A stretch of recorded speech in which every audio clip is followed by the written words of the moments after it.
నమస్తే. బీజేపీ రాష్ట్ర అధ్యక్షులు రామచంద్రరావు చేసిన వ్యాఖ్యలు ప్రస్తుతం చర్చనీయాంశంగా మారుతున్నాయి. ఈ జెన్జీ అనే పదాన్ని ఎవరు తీసుకొచ్చారు?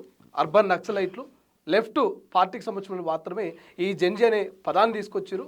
యువ భారత్ తప్ప జెన్జీ అనే పదం లేనట్టు ఆయన చేసిన కామెంట్స్ కొంత చర్చనీయాంశంగా మారుతున్నాయి. రైట్ నౌ దాంతోపాటు ఇక 22A నిషేధిత జాబితా మీద కూడా కొంత చర్చ జరుగుతుంది. ఇవాళ కుకట్పల్లి ఎమ్మెల్యే కృష్ణారావు కూడా మీరు చంపాలనుకుంటే నన్ను చంపండి, చావనైనా చస్తా కానీ నా కుకట్పల్లిని 22A పేరుతో 3 ముక్కలు చేయకండి, ఇబ్బందులకు గురి చేయండి అని కూడా ఆయన కామెంట్ చేస్తున్నటువంటి పరిస్థితి. రైట్ చాలా అంశాలను డిస్కస్ చేసే ప్రయత్నం చేద్దాం. ప్రస్తుతం మనతో పాటు కాంగ్రెస్ పార్టీ సీనియర్ నేత మానవతరాయ్ గారు ఉన్నారు. ఆయన ఈ మధ్య మాట్లాడిన డిబేట్కి సంబంధించిన ఒక చర్చ కూడా జరుగుతుంది, సోషల్ మీడియాలో కొంత వైరల్గా మారుతుంది. మానవతరాయ్ మహిళల పట్ల దురుసుగా ప్రవర్తించారు, ఆయన పైన కొన్ని కేసులు కూడా పెట్టాలని బీఆర్ఎస్ నేతలు డిమాండ్ చేస్తున్నారు. వీటన్నిటి గురించి డిస్కస్ చేసే ప్రయత్నం చేద్దాం. మానవతరాయ్ గారు నమస్తే అండి. నమస్తే.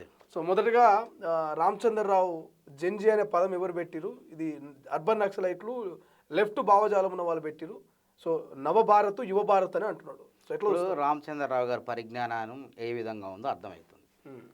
అసలు విషయ పరిజ్ఞానం లేకుండా బీజేపీ రాష్ట్ర అధ్యక్షుడు ఎట్లయిండో అర్థం కావట్లే. అది బీజేపీ చేసుకున్న కర్మగా నేను భావిస్తున్నా. జెన్జీ అనేది ఎవరు పెట్టారు? అది డెమోగ్రాఫర్స్, అంటే జనాభా పరిశోధకులు. వాళ్ళు ప్రివ్యూ రీసెర్చ్ అనే సంస్థ వాళ్ళు 1997 2012 మధ్య జన్మించిన వాళ్ళని జెన్జీగా పేర్కొనడం జరిగింది. దానికి అర్బన్ నక్సలైట్లకి ఏం సంబంధం? ఇది అర్బన్ నక్సలైట్లు సృష్టించింది కాదు. ఇది జనాభా పరిశోధకులే ఈ తరాల వారీగా యువతను ఆ విధంగా ఆ యొక్క పరిగణలోకి తీసుకున్నారు. ఆ మాత్రం విషయ పరిజ్ఞానం లేకుండా అవగాహన రాహిత్యంతో మాట్లాడటం ఎంతవరకు సబబు? కాబట్టి తెలుసుకొని ఒక రాష్ట్రానికి అధ్యక్షుడిగా, ఒక జాతీయ పార్టీకి, కేంద్రంలో అధికారంలో ఉన్న పార్టీకి అధ్యక్షుడిగా ఉన్నప్పుడు రామచంద్రరావు గారు మాట్లాడేటప్పుడు ఆచితూచి మాట్లాడటం మంచిది, లేకపోతే నీ పరివే పోద్ది. ఇప్పుడు జెన్జీ అర్బన్ నక్సలైట్ సృష్టించారంటే అర్బన్ నక్సలైట్కి దానికి ఏం సంబంధం? ఇప్పుడు ఆ తరాన్ని వాళ్ళు సృష్టించారు కాబట్టి దాన్ని సమాజం వాడుతుంది. అర్బన్ నక్సలైట్లు అనే వాళ్ళు ఉన్నారంటారు. అసలు ఇది చెప్పిన కదా, వీళ్ళకి నచ్చితే వాళ్ళ మొత్తం ఏది వాళ్ళ పార్టీ జై శ్రీరామ్ అంటే మనుషులు, లేకపోతే నక్సలైట్లు. అంటే అర్థమైంది అసలు. అంటే ప్రతి మనిషిని ఉగ్రవాదతో, అంటే బీజేపీ పార్టీ విధానాలను, నరేంద్ర మోడీ ప్రజా వ్యతిరేక విధానాలను, ఆర్ఎస్ఎస్ విధానాలను వ్యతిరేకించిన ప్రతి వాళ్ళు వాళ్ళకి అర్బన్ నక్సలైట్లే. కాబట్టి వాళ్ళు ఏదైనా మాట్లాడతారు. ఆయన మొన్న ఢిల్లీలో అంత పెద్ద ఎత్తున యువత తిరుగుబాటు చేసినా ఇంకా వాళ్ళ జ్ఞానోదయం కావటంలే, బుద్ధి రావటంలే. ఒక కేంద్ర మంత్రి రాజీనామా చేసిండు యువత వల్ల రాజీనామా చేసి అక్కడ అక్రమాలు జరిగినాయి. దాదాపు 17-14 మంది విద్యార్థులు చనిపోయారు నీటి పరీక్షలో. మన తప్పు వల్లే జరిగిందంటే దీన్ని అసలు ఈ విధంగా ప్రశ్నలు లేవనెత్తడం కూడా ఆయన అవగాహన రాహిత్యానికి నిదర్శనంగా మనం పేర్కొనవచ్చు. కాబట్టి తెలుసుకొని మాట్లాడమని చెప్పి నేను వారికి విజ్ఞప్తి చేస్తాను. పెద్ద మనిషి కాబట్టి, మాకన్నా పెద్ద వ్యక్తి కాబట్టి. Okay right. దాంతోపాటు ఈ 22A నిషేధిత జాబితా మీద కూడా పెద్ద ఎత్తున చర్చ జరుగుతున్నది. ప్రధానంగా కుకట్పల్లి ఎమ్మెల్యే కృష్ణారావు కూడా ఇవాళ కామెంట్ చేస్తున్నాడు. నన్ను చంపండి, నా మీద కోపం ఉంటే కానీ నా ప్రజలకు అన్యాయం చేయదని అంటున్నాడు. 3 ముక్కలు చేశారు ఈ మధ్య. ఇప్పుడు ఏదైతే మల్కాజ్గిరి, సైబరాబాదు, ఇటు గ్రేటర్ హైదరాబాద్గా 3 ముక్కలు చేసి ఇబ్బంది గురి చేస్తున్నారు. అవును, పరిపాలనా సౌలభ్యం కోసం చేసినాం. ఇప్పుడు 10 జిల్లాలను మీరు శాస్త్రీయబద్ధంగా చేయాలంటే మా అంటే ఒక 20 జిల్లాలు చేయాలి. మరి మీరు 33 జిల్లాలు చేశారు కదా, గింత 2, 3, 4 ఒక నియోజకవర్గాన్ని కలిపి ఒక జిల్లా చేశారు కదా, అశాస్త్రీయంగా చేశారు కదా. ఇప్పుడు రేవంత్ రెడ్డి ఏంది, హైదరాబాదు మహానగరం అయింది, మెట్రోపాలిటన్ సిటీ అయింది. పరిపాలన ఒక జిహెచ్ఎంసీ ఉంటే సరిపోవటం లేదు, కొంత సమస్యలు ఎదురవుతున్నాయి. ఆ సమస్యలకి పరిష్కారం చూపించే విధంగా పరిపాలనా సౌలభ్యం కోసం 3 కమిషనరేట్లు చేస్తే నీకు నొప్పి ఏంది? కాబట్టి ఇక్కడ ఏదో సమస్య 27Aకి దానికి ముడిపెట్టమేంది? అసలు 22A అనేది కాంగ్రెస్ ఏమైనా తీసుకొచ్చిన చట్టం అదేమన్నా? అది బ్రిటిష్ వాళ్ళ హయాంలో 1908వ సంవత్సరంలో రిజిస్ట్రేషన్ యాక్ట్ వాళ్ళు తీసుకొచ్చారు. అందులో 5 రకాల భూములు చేర్చారు. దేవాదాయ భూములు, తర్వాత అసైన్డ్ భూములు, తర్వాత కోర్టు తీర్పుల ద్వారా సీల్ చేయబడినటువంటి భూములు, సీలింగ్ భూములు, ల్యాండ్ సీలింగ్ భూములు, ఇట్లాంటి వక్ఫ్ భూములు, ఇట్లాంటి అటవీ భూములు, ఇట్లాంటి భూములన్నీ చేర్చారు. ఆ తర్వాత 1999లో ఉమ్మడి రాష్ట్రంలో మన ఆంధ్రప్రదేశ్ ఉన్నప్పుడు వాటికి ఆ కేంద్ర చట్టాన్ని ఆపాదించుకొని మనం కూడా మన రాష్ట్రంలో ఉన్నటువంటి దేవాదాయ భూములు, అటవీ భూములు, వక్ఫ్ భూములు, సీలింగ్ భూములు, అసైన్డ్ భూములు, కోర్టు తీర్పులు సీలింగ్ చేసిన భూములని మనం కూడా ఆ చట్టాన్ని మనం అనువర్తింపజేసుకున్నాం. ఆ తర్వాత ఏమైంది, హైకోర్టుకు పోయారు కొంతమంది. కోర్టుకు పోతే హైకోర్టు ఏం చెప్పింది, ఈ చట్టం కొంచెం సమర్థవంతంగా లేదు అని చెప్పేసి దాన్ని కొట్టివేసేసింది. కొట్టివేస్తే మళ్ళీ 2007వ సంవత్సరంలో ఒక చట్టాన్ని తీసుకొచ్చారు, సేమ్ ఇది 22A జాబితాలో ఏ భూములు ఉండాలని చెప్పేసి. మళ్ళీ దానిపైన కూడా చాలామంది కోర్టుకు పోయారు. కోర్టుకు పోతే 2015-16లో రాష్ట్ర అత్యున్నత న్యాయస్థానం హైకోర్టు ఒక స్పష్టమైన తీర్పు ఇచ్చింది. ఈ 22A జాబితాలో చేర్చాలంటే ముందు గెజిట్ ఏ భూములు మీరు చేరుస్తున్నారో ఒక గెజిట్ నోటిఫికేషన్ ప్రకటించండి అని చెప్పింది. అట్లా అది టీఆర్ఎస్ హయాంలో కూడా ఉన్నది. అది టీఆర్ఎస్ హయాంలో 2021 సంవత్సరంలో ఎంతమంది 22A నిషేధ జాబితాలో ఉన్న ప్రైవేటు వ్యక్తుల భూములు పైన కోర్టు పోయి న్యాయం కోసం పోయారు. కోర్టు కూడా తీర్పు ఇచ్చింది. అప్పుడు వీళ్ళు ధరణి పోర్టల్ తీసుకొచ్చినప్పుడు 22 లక్షల అప్పటి వరకు ఉన్నటువంటి 22-25 లక్షలు సుమారు ప్రభుత్వ భూములు, అటవీ భూములు అన్నీ కూడా ప్రైవేట్ పరం చేశారు వీళ్ళు. ఆ భూములు ఆచూకీ దొరకట్లే. రాష్ట్ర ప్రభుత్వం ఏం చేసింది, కేరళ ఫోరెన్సిక్ సైన్స్ అని ఒక విభాగం, ఆడిట్ విభాగం ఉంది. వాళ్ళ ద్వారా విచారణ జరిపారు. ఆ విచారణ నివేదిక స్పష్టంగా ప్రభుత్వానికి అందించారు. ఆ విచారణ నివేదిక రేపం బయటకు వస్తుంది, వీళ్ళ బండారం బయటకు వస్తుంది. కాబట్టి వీళ్ళు ఏం చేయాలి, ఎవరికి నష్టం కాదు ఇప్పటివరకు. ఒక పక్క పొంగులేటి శ్రీనివాసరెడ్డి గారు ఏం చెప్తున్నాడు, 98% రిజిస్ట్రేషన్లు అవుతున్నాయి. ఈ వివాదం లేవనెత్తిన రోజు కూడా 34 భూములు హైదరాబాద్ చుట్టుపక్కల, హైదరాబాద్ రంగారెడ్డి మేడ్చల్లోనే 34 రిజిస్ట్రేషన్లు అయినాయి. ఇప్పుడు 98% రిజిస్ట్రేషన్లు అయినాయి. కాబట్టి వీళ్ళు ధరణి పోర్టల్లో ఈ సమస్య 22A జాబితాలో ఉన్న భూముల సమస్య పరిష్కారం కోసం 2022లో ఒక జీవో తీసుకొచ్చారు. జీవో తీసుకొచ్చి, అంటే ఆ రోజు ఉన్న సమస్యే కదా భూమి, అంటే ఆ రోజు ఉన్న సమస్యను మేమేం చేసినాం, భూభారతిలో పెట్టేటప్పుడు చాలా జాగ్రత్తలు పాటించాలి. 22A నిషేధ జాబితాలో భూములు పెట్టేటప్పుడు చాలా ప్రైవేటు భూములు ఏమైనా ఉంటే చాలా జాగ్రత్తలు పాటించమని చెప్పేసి అధికారులకు చెప్పినాం మేము. అధికారులు ఏం చేశారు, ఈ విధంగా 22A తీసుకొచ్చి వాళ్ళకు జీవో తీసుకొచ్చి ధరణి పోర్టల్లో పరిష్కారాల కోసం అని చెప్పి 2022లో జీవో తీశారు. జీవో తీసి ఇప్పుడు కొత్తగా వచ్చిన సమస్య, లేదంటే రేవంత్ రెడ్డి సృష్టించింది, కాంగ్రెస్ ప్రభుత్వం లేదంటే మంత్రి పొంగులేటి శ్రీనివాసరెడ్డి సృష్టించింది అని చెప్పి ప్రజల్లో అపోహలు సృష్టిస్తున్నారు. కాబట్టి అధికారులు ఏం చెప్పారు, ఇవాళ కూడా పేపర్లు చూడండి, రెవెన్యూ అధికారులు ఇది మా పొరపాటు వల్ల జరిగింది, ఇది మేము వెంటనే పరిష్కరిస్తాం అని చెప్పారు. సాక్షాత్తు ముఖ్యమంత్రి గారి నివాసం, అంటే ఇక్కడే మన స్టూడియో పక్కనే వారు వీళ్ళు, ఆ ముఖ్యమంత్రి గారితో పాటు కొంతమంది మంత్రుల నివాసాలు కూడా 22A జాబితాలు చేరినాయి. అయినంత మాత్రం వెంటనే పరిష్కారం అవుతుంది కదా. అయినా ప్రభుత్వం కూడా ప్రజలకు జరిగిన అసౌకర్యానికి, ముఖ్యమంత్రి గారికి జరిగిన అసౌకర్యానికి, ఇతరులకు, పెద్దలకు, అందరికీ, సామాన్యులకు, మధ్యతరగతి ప్రజలకు అందరికీ జరిగిన అసౌకర్యానికి ఆయన బాధ్యత వహిస్తూ హుందాగా క్షమాపణలు అడిగిండు. అది ఎంత గొప్పతనం చెప్పండి. గత బీఆర్ఎస్ ప్రభుత్వంలో ఇది ఉందా, 22 లక్షల ఎకరాలు మాయమయ్యి అనుభవదారు కాలంలో భూములన్నీ కూడా మళ్ళీ దొరల పాలవుతుంటే, ప్రజలు ఇబ్బందులు పడుతుంటే దాన్ని ఏమైనా సరిచేశారా? అప్పుడు ఏదైనా నిర్ణయం తీసుకోవాలంటే, భూ వివాదం ఏదైనా సమస్య వచ్చిందంటే ధరణి పోర్టల్లో కలెక్టర్ ఎస్ అంటే ఎస్, నో అంటే నో. అసలు కింద ఆర్డీఓ కానీ ఎంఆర్ఓ దగ్గర పోయే అవకాశమే లేదు, ట్రిబ్యునల్కి పోయే అవకాశం లేదు. కానీ భూభారతిలో కలెక్టర్తో పాటు ఆర్డీఓ దగ్గర నుంచి ఎంఆర్ఓ వరకు మళ్ళీ అవసరమైతే ట్రిబ్యునల్కి కూడా పోయే అవకాశాన్ని ఇచ్చినాం. మనం అనుభవదార కాలాన్ని సవరించి ఎంతోమందికి మనం మేలు చేస్తున్నాం. ఇవాళ విరాసత్ అంటే బదలాయింపులు, భూ బదలాయింపులు వారసత్వంగా, ఆ వాటిని కూడా భూభారతిలో సక్రమంగా వెంటనే దరఖాస్తు చేసుకున్న కొద్ది రోజుల్లోనే పరిష్కరిస్తున్నాం. ఇది ఎందుకు జరిగింది అనేది సీఎంఓ కార్యాలయం విచారణ జరుగుతుంది. ఇక్కడ సామాన్య మాట్లాడితే 90 లక్షల ఎకరాలు, 90,000 ఎకరాలు, లేకుంటే 9 లక్షల ఎకరాలు, వీళ్ళు ఏ మాటలు చెప్తా అంటే ఇందులో ఎవడయ్యా అంటే గతంలో 22A జాబితాలు బీఆర్ఎస్ నాయకులు ప్రధానంగా 22A జాబితాని నిషేధిత భూముల్ని వీళ్ళు ప్రైవేటు పరం చేశారు. ఇప్పుడు సంగారెడ్డి దగ్గర మన మెదక్ జిల్లా నర్సాపూర్ నియోజకవర్గం 2 రెవెన్యూ గ్రామాల్లో ఎలక్షన్ల కన్నా ముందు నిషేధిత జాబితాలో ఉన్న భూముల్ని 522 ఎకరాల భూముల్ని మరి ప్రైవేటు పరం చేశారు, ప్రైవేటు వ్యక్తులు పరం చేశారు. మరి వాటిని వాళ్ళకి అప్పచెబుదామా? ప్రభుత్వ భూముల్ని, దేవాదాయ భూముల్ని, వక్ఫ్ భూముల్ని, అసైన్ ల్యాండ్ని అట్లా అక్రమార్కులకు అప్పచెబుదామా ఖరీదైన భూముల్ని? కాబట్టి తప్పంతా బీఆర్ఎస్ నాయకుల దగ్గరే ఉన్నది. ఈ తప్పు చేశారు కాబట్టి ఇప్పుడు ప్రభుత్వము ఒకవేళ చర్యలు గుర్తిస్తాం, దీని ద్వారా గుర్తిస్తుంటే ఎక్కడ మేము గతంలో నిషేధిత జాబితాలో భూములు మా పేరు రాయించుకున్నాం, అంటే మా బినామీల పేరు రాయించుకున్నాం కాబట్టి ఈ భాగవతం మొత్తం బయటపడుతుందని చెప్పి పేద ప్రజల పేరు చెప్తారు. నిన్న టోల్ ఫ్రీ నెంబర్లు ఇచ్చారు. మొన్న టోల్ ఫ్రీ నెంబర్లు ఇస్తే 1061 కాల్స్ వచ్చినాయి, అంటే ఫిర్యాదులు వచ్చినాయి. అంటే మీరు 90,000, 90 లక్షలు భూములు ఇట్లా చేశారు, అన్ని ప్రజలు ఇబ్బంది పడుతున్నారని చెప్పి వీళ్ళ ఇబ్బంది, ప్రజల ఇబ్బంది అని చెప్తున్నారు. అసలు సామాన్యులు ఎవరు కూడా అసలు ఇబ్బందే పడట్లేదు. ఇంకో విషయం ఏంటంటే ఆ 1061 ఫిర్యాదుల్లో కూడా మొత్తం రిపీట్ అయిన కాల్స్ మొత్తం చూస్తే అన్నీ తీసేస్తే 980 ఫిర్యాదులు వచ్చినాయి. అంటే 980 మందే కదా ఫిర్యాదు చేసుకున్నది.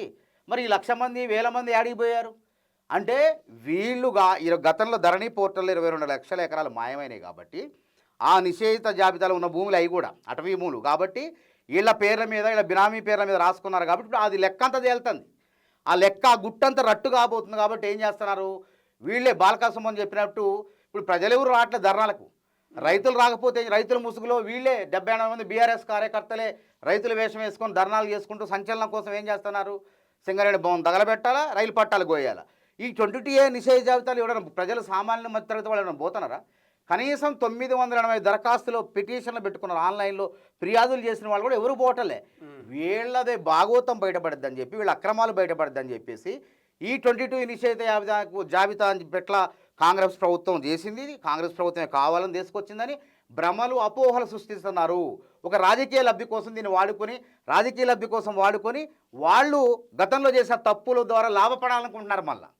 కాబట్టి స్పష్టంగా ఇవాళ కూడా రెవెన్యూ అధికారులు చెప్పారు వాటిని 15 రోజుల్లో సవరిస్తాం, తొందరలోనే సవరిస్తాం అని చెప్పి రాష్ట్ర ప్రభుత్వానికి కూడా తప్పే జరిగింది ఇది అని చెప్పి స్వయాన ప్రభుత్వానికి స్పష్టంగా చెప్పారు వాళ్ళు. ఇంకెక్కడ జరిగింది అవినీతి, ఎక్కడ జరిగింది అక్రమాలు, ఎక్కడ జరిగినాయి. ఓకే సార్, అయితే దాంతోపాటు ఈ మధ్య కాలంలో మానవత్రాయ్ యొక్క ఛానల్ డిబేట్లో పాల్గొన్న వీడియో వైరల్ అవుతున్నది.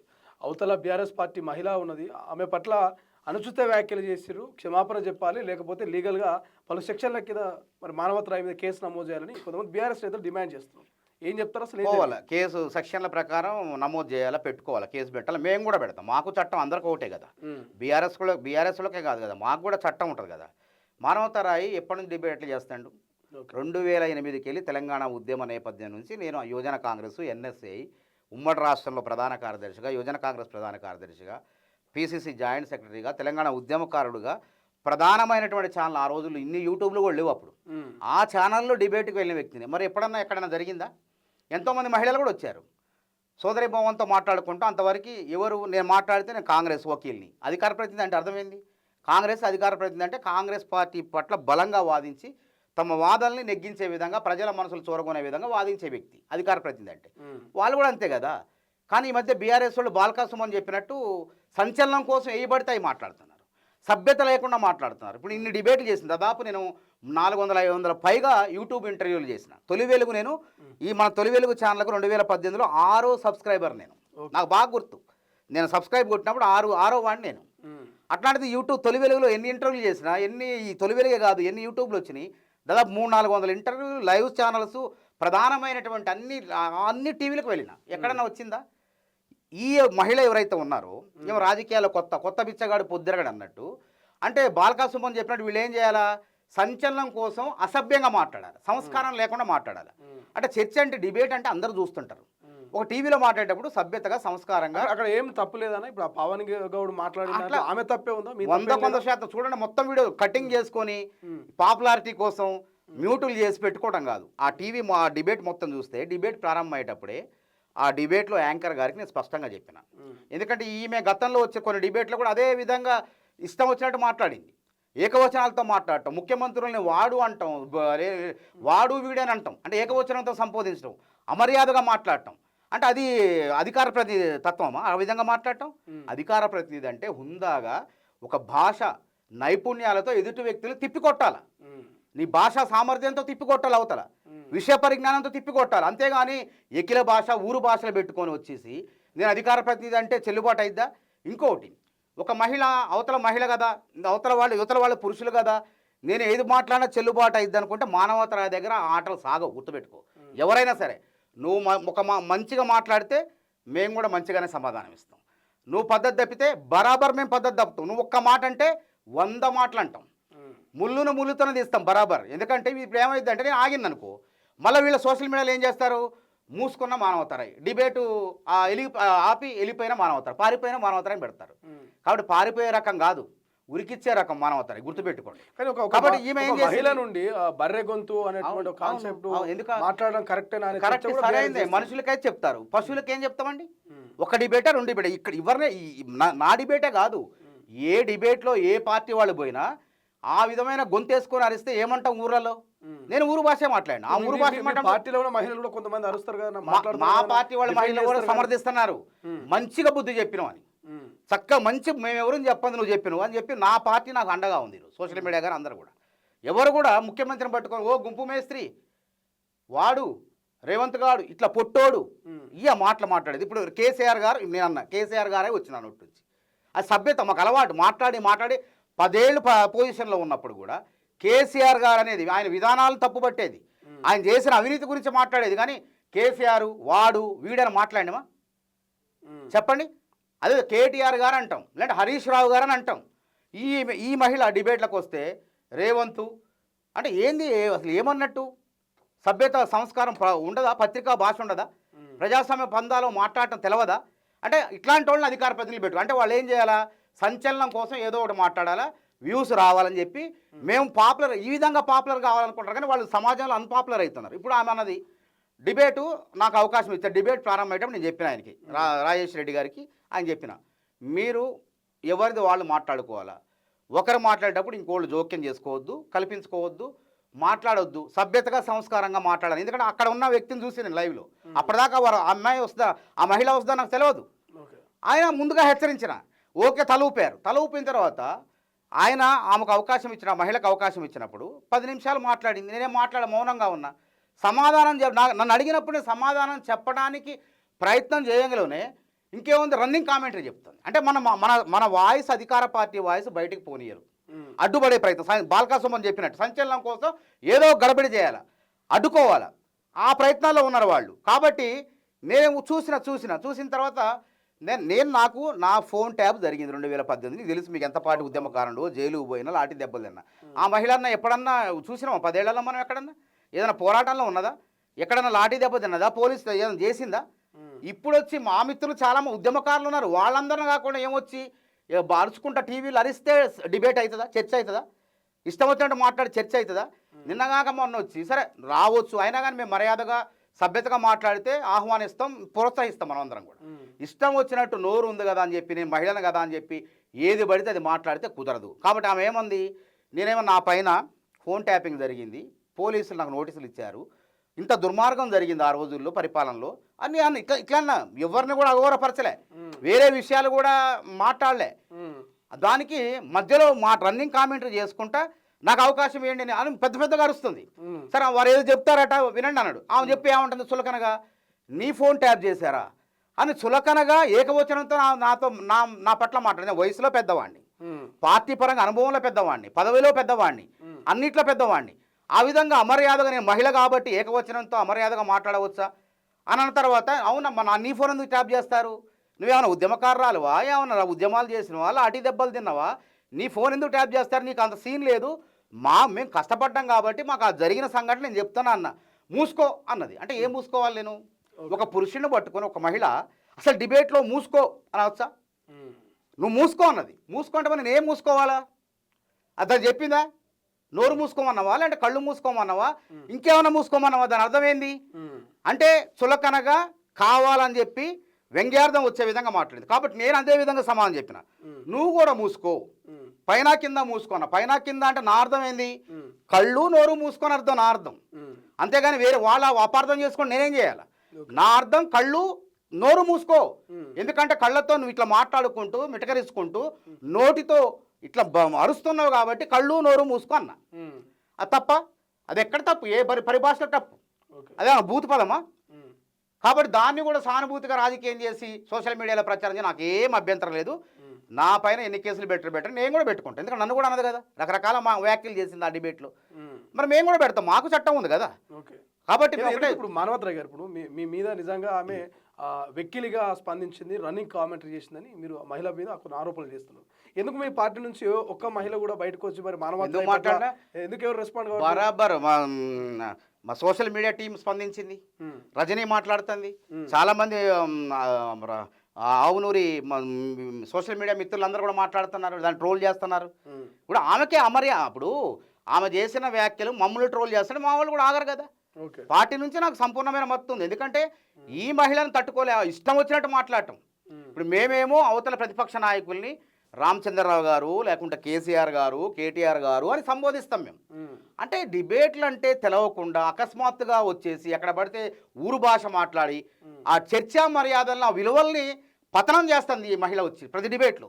నేను చెప్పడం కాదు, బీజేపీ వాళ్ళు అంటున్నారు ఇదే మాట, వేరే పార్టీ వాళ్ళు తట్టుకోలేక, వాళ్ళు ఏమనలేక నేను కొన్ని డిబేట్లో కూడా కొంచెం మౌనంగా ఉంటే మళ్ళీ ఏం చేస్తున్నారు, మూసుకు కూర్చున్న మానవతరాయి, డిబేట్ నుంచి పారిపోయిన మానవతరాయి మళ్ళీ వీళ్ళ వ్యక్తిగత ఫేస్బుక్లో పెట్టుకొని వీళ్ళ గొప్పతనం అయినట్టు ప్రచారం చేసుకుంటున్నారు. కాబట్టి చూసి ఓపిక పెట్టు, ఇక ఓపిక నశించింది. కాబట్టి బుద్ధి చెప్పాలని మాట్లాడను, తగు రీతిలో బుద్ధి చెప్పిన. అవును, నువ్వు ఎందుకమ్మా అట్లా మహిళల్ని అంటే సానుభూతి రాజకీయాలు చేస్తుంది. మళ్ళీ మహిళల్ని ఈ విధంగా చాలామంది రాజకీయాల్లోకి రావాలంటారంటే ఏమేదో రాజకీయాలు ఉడొద్దని రావద్దని మహిళలు బరాబర్ రావాలి, రాజకీయాల్లో పాల్గొనాలి. బీఆర్ఎస్ అది చెప్తుంది. రాహుల్ గాంధీ రేవంత్ రెడ్డి మహిళలను మేము కోటి మంది కానీ ఇట్లాంటి మహిళలు కాదు, ఈ మహిళల్ని ఇట్లాంటి మహిళల్ని ఎవరొద్ద రమ్మంటారు చెప్పండి.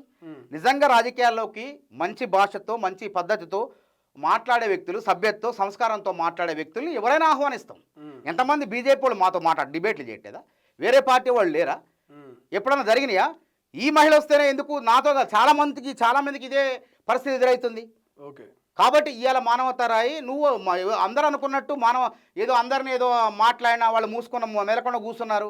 మానవతరాయిని కూడా అట్లా చేద్దాం అనుకుంటే మానవతరాయి దగ్గర నీ ఆటలు సాగవు. అట్లా మాట్లాడితే బరాబర్ నువ్వు ఒక్క మాట అంటే 100 మాటలు అంటాం.